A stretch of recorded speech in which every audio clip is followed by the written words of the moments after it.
नमस्कार। आज सभा उपस्थित मोर प्रिय गुरुजी गुरुमा और गुरुजन को मोर प्रणाम जनाऊँ तथा एठारे उपस्थित थिबा मोर छोट बड़ भाई भौणी को हार्दिक अभिनंदन जनाऊँ।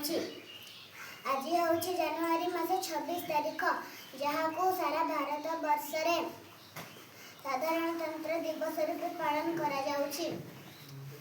1950 मसीहा जनवरी मास 26 तारीख रे आम देश सार्वभौमत्व लाभ करिथिला।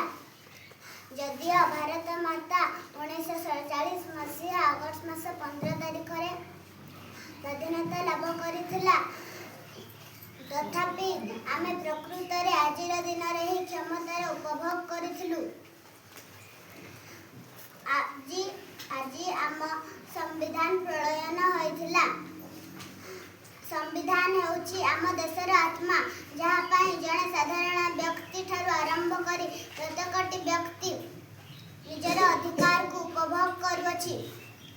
Doctor B R. आंबेडकर नेतृत्व रे 2 वर्ष 11 मास 18 दिन रे यहाँ प्रस्तुत करा जाइथिला।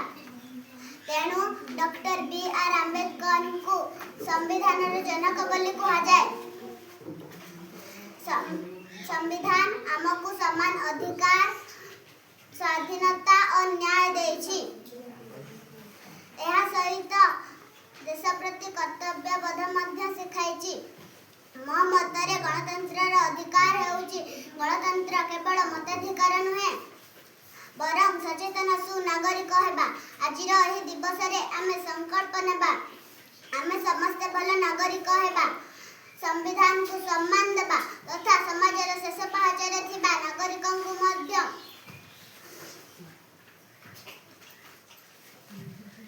गणतंत्र स्वाद चखाइबा। आम देशर एकता एवं अखंडता को बजाय रखिबा।